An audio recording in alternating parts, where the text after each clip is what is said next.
E nessa sequência da meditação da palavra de Deus, você vai percebendo que você mesmo vai mudando, né? Os pensamentos, a forma de você ver os problemas, enxergar situações, porque a palavra de Deus nos dá uma resistência, cria uma força em nós. Então, não pare de meditar, não desista, não desanime. Eu estou aqui para te ajudar. Sabe, a leitura da Bíblia é a coisa mais importante, porque ela é como o manual da vida. Se você não sabe da vontade de Deus, como é que você vai se comportar? Como é que você vai ser um cristão, né? Então, nós estamos meditando na palavra de Deus para formar em nós o caráter de Cristo. E graças a Deus. Vamos pedir a direção do Espírito Santo? Meu Deus, uma vez mais, nós entramos na tua presença em nome de Jesus e peço que o Senhor nos conduza nessa meditação que temos feito sobre a tua palavra.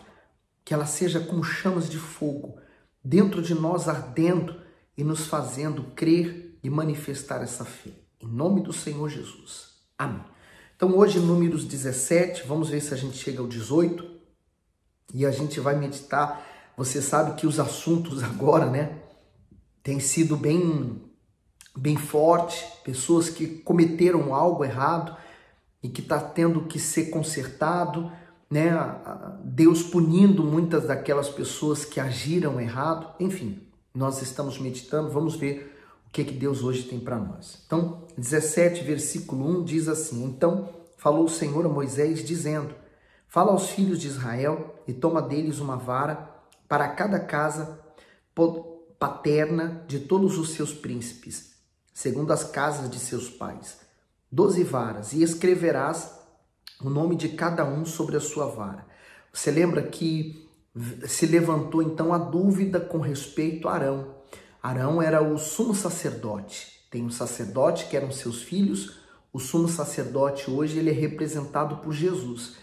Então Arão ele era o sumo sacerdote, era o responsável por falar com Deus, apresentar a Deus as orações do povo. Então levantou-se uma dúvida com respeito a ele. E agora essa dúvida vai ser eliminada. Olha só, no 3. Porém, o nome de Arão escreverá sobre a vara de Levi, porque cada cabeça da casa de seus pais terá uma vara, e as porás na tenda da congregação perante o testemunho, onde eu virei a voz.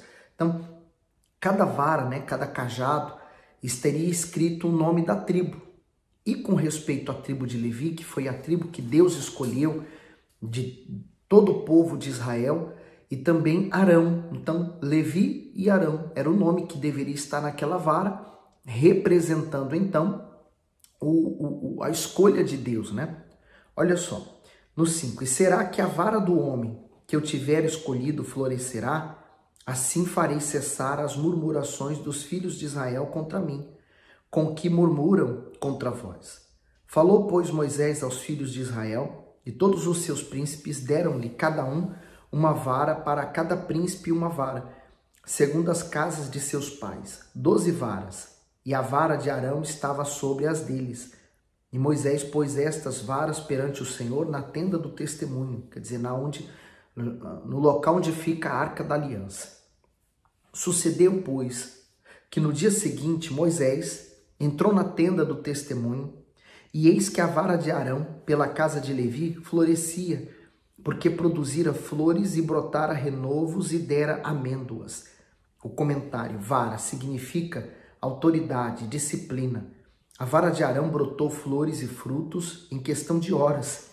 Com isso, sua autoridade foi reconhecida diante de todos. Isso significa que o escolhido de Deus pode até ser desprezado pelos homens, mas será honrado pelo Senhor, pois prevalecerá. Essa mesma autoridade continua sendo dada pelo Espírito Santo aos servos fiéis para vencerem as lutas, perseguições e afrontas do mal. Eu acho tão forte isso, né? Imagina um pedaço de madeira, né? Uma vara que não tinha nenhuma probabilidade de nascer fruto nela, Deus fez nascer amêndoas. Quer dizer, provando que a escolha que ele fez era Arão, que foi ele que escolheu. E que por mais, como o Bispo Macedo falou, né, que os homens desprezem alguém, mas foi Deus que escolheu e acabou.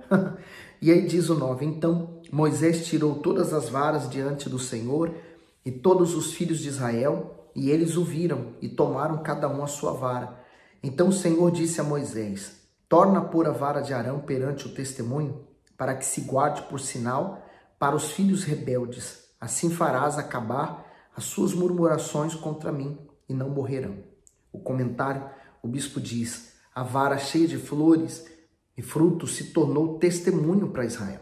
Assim como Deus gerou vida na vara de Arão, o Espírito Santo gera o novo nascimento naqueles que o buscam. Os nascidos de Deus nunca serão varas secas ou mortas, mas viverão em novidade de vida, produzindo muitos frutos neste mundo. O novo nascimento é a coisa mais importante que acontece quando nós, então, temos um encontro com Deus, né? Nós somos lavados por dentro, por fora, nós temos, então, um novo nascimento. Deixamos de ser aquela velha criatura e nos tornamos uma nova, gerada por Deus. Sabe o que isso significa? E até de acordo com esse texto, o Senhor Jesus, ele falou assim: eu sou a vara da oliveira, né? Eu sou o tronco da oliveira. E vós sois os ramos. Se nós não estivermos na vara, né? Se não estivermos em Jesus, não vamos produzir frutos. Mas, se nós estivermos em Jesus, vamos produzir muitos frutos. Por isso que ele diz: sem mim, nada podeis fazer. Então, olha a importância de nós estarmos em Jesus para que a nossa vida floresça, como floresceu o ramo de Arão. Então, a vara de Arão. Então, isso aqui fica uma dica para você que às vezes despreza um pouco as coisas mais espirituais, você às vezes não dá tanto valor, né, às reuniões que busca o Espírito Santo, que tem uma palavra para você ouvir. Ela é tão importante porque ela está formando em você o caráter divino, o caráter de Deus. E aí, seguindo aqui, ele diz, e Moisés fez assim, como lhe ordenara o Senhor, assim fez. Então falaram os filhos de Israel a Moisés, dizendo: eis aqui nós expiramos, perecemos, nós todos perecemos. Todo aquele que se aproximar do tabernáculo do Senhor morrerá. Seremos todos consumidos? Então, como eles sabiam que haviam errado, então veio o medo, né? A preocupação, e agora? O que vai ser de nós, né? Mas, na verdade, Deus é Deus de misericórdia. Ele é misericordioso, né? Quando nós anulamos a dúvida, acabou. Quando nós nos rendemos ao passado, né? Nós abandonamos o passado, acabou, ele ficou para trás. Olha agora o capítulo 18. Então disse o Senhor a Arão: tu e os teus filhos e a casa de teu pai contigo, levareis sobre vós a iniquidade do santuário, e tu e teus filhos contigo levareis sobre vós a iniquidade do vosso sacerdócio. Olha o comentário. Levareis a iniquidade. O Altíssimo mostrou a responsabilidade dos sacerdotes e dos levitas para com o santuário. Significa dizer que eles deveriam ministrar e guardar todas as prescrições sagradas com temor, caso contrário sofreriam todas as consequências na própria vida. Isso nos remete à igreja, isto é, o líder espiritual, sendo responsável por suas ovelhas, arcará com todas as consequências diante do Senhor se for relapso com a obra de Deus. E do líder a responsabilidade de cuidar, ensinar, exortar, orientar e conduzir as pessoas à salvação. Então, aqui eu vejo o peso da responsabilidade que Deus me conferiu, né? É difícil, imagine quantas pessoas chegam na igreja e ali eu tenho a responsabilidade de levá-las à salvação. Muito mais do que a conquista, do que uma bênção terrena, é ela conquistar a salvação da vida dela. 2. E também farás chegar contigo a teus irmãos, a tribo de Levi, a tribo de teu pai, para que se ajuntem a ti e te sirvam, mas tu e teus filhos contigo estareis perante a tenda do testemunho. E eles cumprirão as tuas ordens e terão encargo de toda a tenda, mas não se chegarão aos utensílios do santuário, nem ao altar, para que não morram tanto eles como vós. Mas se ajuntarão a ti e farão o serviço da tenda da congregação, em todo o ministério da tenda, e o estranho não se chegará a vós. Vós, pois, fareis o serviço do santuário e o serviço do altar, para que não haja outra vez furor sobre os filhos de Israel. E eu, eis que tenho tomado vossos irmãos, os levitas, do meio dos filhos de Israel, são dados a vós em dádivas pelo Senhor, para que sirvam ao ministério da tenda da congregação. Mas tu e teus filhos contigo cumprireis o vosso sacerdócio no tocante a tudo que é do altar e a tudo que está dentro do véu. Nisso servireis. Eu vos tenho dado o vosso sacerdócio em dádiva ministerial, e o estranho que se chegar morrerá. O comentário diz aos servos: ministrar questões sagradas é motivo de glória indizível e nunca um fato. Cada um desenvolve bem essa oportunidade que recebeu do Todo-Poderoso, quando faz com temor, prazer e santidade. Servir a Ele é um presente sublime e exclusivo, dado somente a quem foi escolhido. Na obra de Deus não tem lugar para aventureiros e estranhos, mas sim para servos sinceros, tementes e fiéis. É forte. Sabe por quê? Deus escolheu a tribo de Levi, mas lembra de Coré? Coré era um levita, ele servia no templo, mas os desejos dele, as ambições dele eram pessoais, não era servir a Deus, era servir a si próprio, e por isso ele foi eliminado. Então, quando há um pastor, um bispo, um servo de Deus, independente do seu título, e ele está ali servindo a Deus para levar o povo à salvação, esse pastor é de Deus. Quando ele está ali para servir as suas próprias ambições, ele não se importa com as ovelhas, com o povo, ele se importa somente com ele próprio. Então, você não tem que julgar o homem de Deus. Nós já temos Deus que vai julgá-lo, a palavra de Deus que vai condená-lo. E cedo ou tarde, essa pessoa dita como homem ou mulher de Deus não vai estar mais no nosso meio. Mas você tem que permanecer firme. Por isso, cada um cuida de si mesmo. Eu cuido de mim, você cuida de você. Nós cuidamos do nosso relacionamento com Deus para não perdermos essa comunhão com Ele. 8. Disse mais o Senhor a Arão: eis que eu te tenho dado a guarda das minhas ofertas alçadas com todas as coisas santas dos filhos de Israel. Por causa da unção, as tenho dado a ti e a teus filhos por estatuto perpétuo. E tem mais, né? É um prazer poder servir ao nosso Senhor Jesus. É uma honra, né? Deus, eu vejo como que Deus me escolheu dentre tudo que existe para que eu possa servi-lo. Privilégio. 9. Isto terás das coisas santíssimas do fogo, todas as suas ofertas, com todas as suas ofertas de alimentos e todas as suas expiações pelo pecado, com todas as suas expiações pela culpa que me apresentarão, serão coisas santíssimas para ti e para os teus filhos. No lugar santíssimo as comerás. Todo homem a comerá, santas serão para ti. Também isto será teu, a oferta alçada dos seus dons, com todas as ofertas movidas dos filhos de Israel. A ti, a teus filhos e a tuas filhas contigo, as tenho dado por estatuto perpétuo. Todo o que estiver limpo na tua casa, delas comerás. Todo o melhor do azeite e todo o melhor do mosto e do grão, as suas primícias que derem ao Senhor, as tenho dado a ti. Os primeiros frutos de tudo que houver na terra, que trouxerem ao Senhor, serão teus. Todo o que tiver limpo na tua casa, os comerás. Todas as coisas consagradas em Israel será tua. Tudo que abrir a madre e toda a carne que trouxerem ao Senhor, tanto de homens como de animais, será teu. Porém, os primogênitos dos filhos dos homens resgatarás. Também os primogênitos dos animais imundos resgatarás. Os que deles se houverem de resgatar, resgatarás. Da idade de 1 mês, segundo a tua avaliação, por 5 ciclos de dinheiro, segundo o ciclo do santuário, que é de 20 geras. Mas o primogênito de vacas, ou primogênito de ovelhas, ou primogênito de cabras, não resgatarás, santos são. O seu sangue aspergirás sobre o altar, e a sua gordura queimarás em oferta queimada de cheiro suave ao Senhor. E a carne dele será tua, assim como o peito da oferta de movimento e o ombro direito teus serão.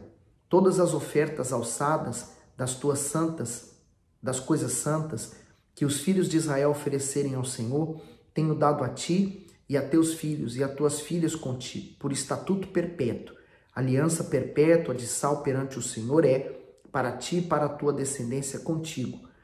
Disse também o Senhor a Arão: na sua terra herança nenhuma terás, no meio deles nenhuma parte terás.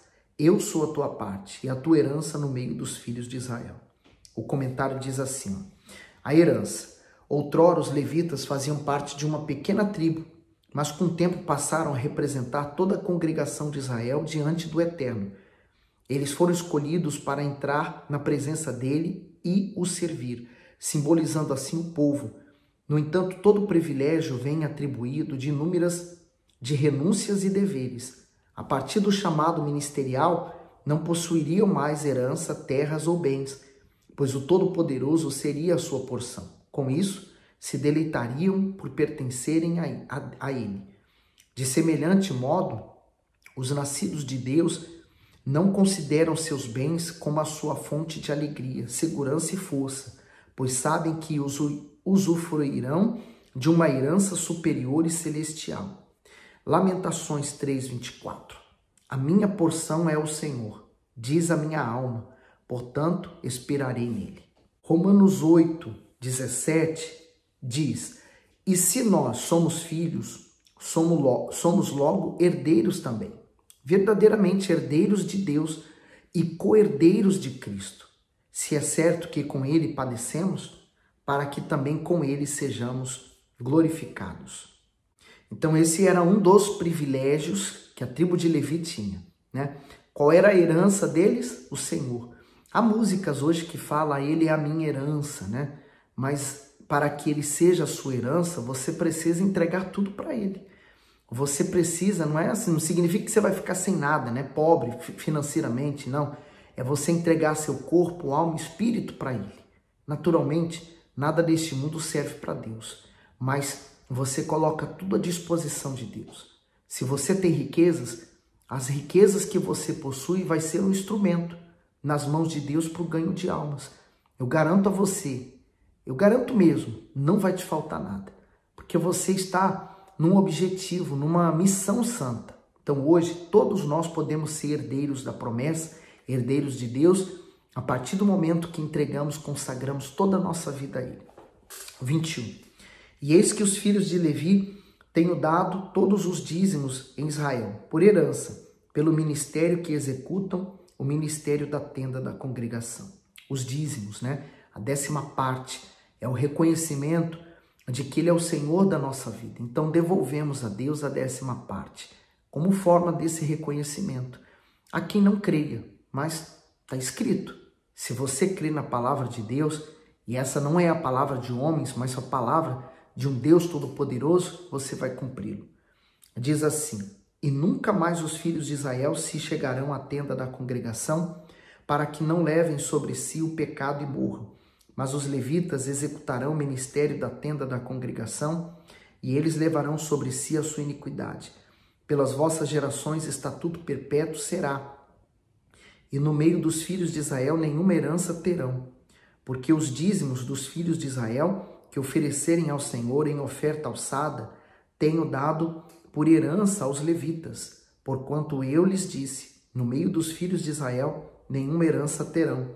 E falou o Senhor a Moisés, dizendo, também falarás aos levitas, e dir-lhe-ás, quando receberdes os dízimos dos filhos de Israel, que eu deles vos tenho dado, por vossa herança, deles oferecereis uma oferta alçada ao Senhor, os dízimos dos dízimos.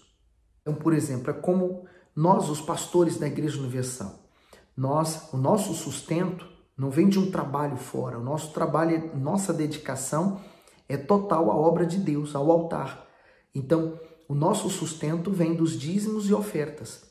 Então, todas as igrejas têm seus dizimistas, seus ofertantes, mas a igreja ela é organizada com sua administração. Então, a administração da igreja, né, o responsável da igreja, determina a ajuda de custo de cada pastor, a manutenção de cada igreja, por isso nada nos falta. Mas eu posso dizer que quando eu dou o meu dízimo, quando eu faço a minha oferta, meu dízimo é o dízimo dos dízimos. Porque o meu salário, se assim posso dizer salário, mas ajuda de custo, ela vem dos dízimos e ofertas do povo. E eu os devolvo voluntariamente para Deus. Aí diz o 27, e contar-se-vos-á a vossa oferta alçada como grão de areia, e como plenitude do lagar. Então, aquilo que haveria no templo, né, para os levitas, não iria faltar, não iria sobrar, né, ser abundante, mas seria o necessário para eles. Então, ele continua no 28, assim também oferecereis ao Senhor uma oferta alçada de todos os vossos dízimos que receberdes dos filhos de Israel, e deles dareis a oferta alçada do Senhor a Arão, o sacerdote. De todas as vossas dádivas oferecereis toda a oferta alçada do Senhor, de tudo o melhor deles a sua santa parte.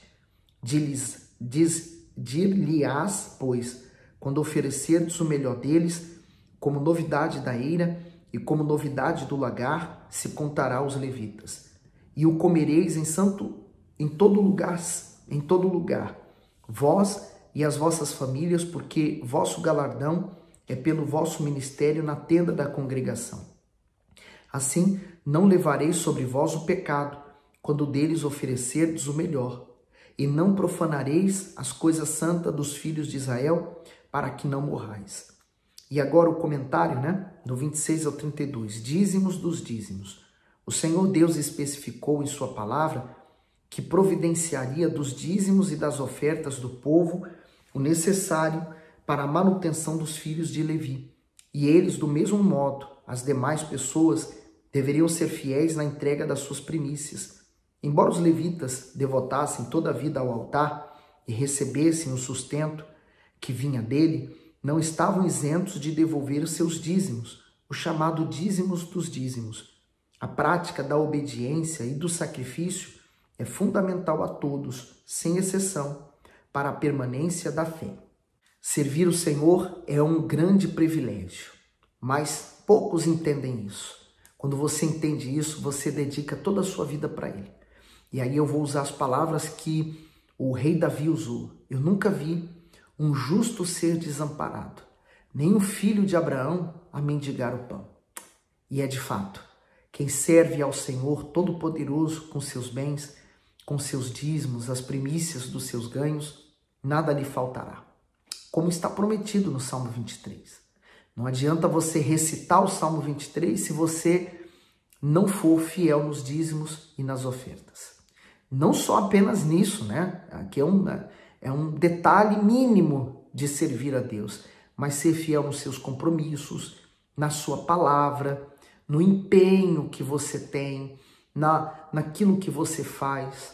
Oferta a Deus não é só a monetária no altar. Oferta a Deus é você, por exemplo, ajudar na limpeza da igreja. É você ver um papel no chão, você pegá-lo, deitá-lo no cesto de lixo. Quer dizer, todas essas coisas em conjunto formam a oferta que nós estamos dando a Deus. Quando você pega um jornal, você dá na rua. Quando você vê uma pessoa aflita e você fala de Jesus para ela, tudo isso é uma oferta que você está dando a Deus. Oferta também para Deus é quando você em casa, você, mesmo que seu marido seja incrédulo e às vezes não reconheça o seu serviço, mas você cozinha com amor e carinho, como se fosse para Deus. E aí Deus recebe aquela oferta. Quando você, na sua casa, você limpa a sua casa com todo amor e carinho, como se estivesse limpando para Deus. Oferta para Deus. Então, tudo que nós fazemos, desde o trabalho fora, trabalho em casa, na igreja, tem que ser uma oferta para Deus. Tá certo? Se você gostou, dá o seu gosto, faz seu comentário, fala o que você está aprendendo e manda esse vídeo para alguém, tá bom? Não esquece não. Deus abençoe.